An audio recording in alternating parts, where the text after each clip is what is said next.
Bersama saya Regina Oktavia Utahayan dengan NIM 123340071 dari program studi Teknik Sistem Energi.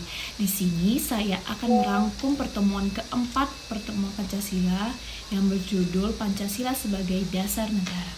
Sebelumnya, kita harus mengetahui terlebih dahulu apa itu arti negara. Negara adalah suatu organisasi di dalamnya terdapat beberapa orang yang mendiami suatu wilayah tertentu ya dengan mengakui adanya pemerintahan untuk mengatur tata tertib dan keselamatan beberapa sekelompok orang tersebut. Kemudian dasar negara adalah suatu landasan dan sumber untuk membentuk dan menyelenggara negara. Ada 5 intisari teori tujuan negara. Yang pertama, kekuatan, kekuasaan, dan kebesaran atau keagungan sebagai tujuan negara. Yang kedua, kepastian hidup. Yang ketiga, keadilan sebagai dasar negara. Yang keempat, kesejahteraan dan kebahagiaan hidup sebagai tujuan negara. Dan yang kelima adalah kemerdekaan sebagai tujuan negara.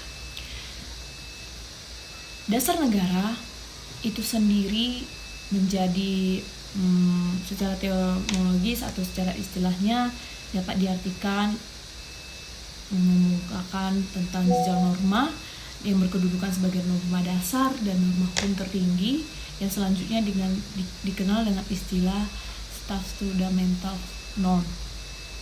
Nah, Pancasila itu terletak di atas dari segalanya, namanya juga dasar.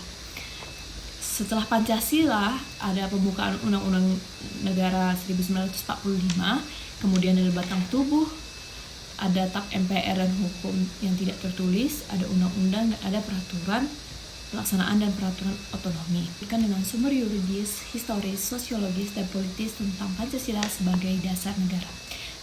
Secara yuridis, ketatanegaraan Pancasila adalah sebagai dasar suatu negara Republik Indonesia yang sebagaimana terletak dalam pembukaan Undang-Undang Dasar 1945 yang kelahirannya ditempa dalam proses perjuangan kebangsaan Indonesia sehingga perlu dipertahankan. Sementara secara historis, Pancasila dirumuskan para pendiri bangsa yang menjadi dasar negara melalui sidang BPUPKI. Secara sosiologis, nilai-nilai yang terkandung dalam Pancasila bersumber dari bangsa Indonesia yang merupakan ciri dari masyarakat itu sendiri. Dan secara politis, Pancasila menjelma menjadi asas dalam satu sistem demokrasi konstitusional. Esensi dan urgensi Pancasila sebagai dasar negara.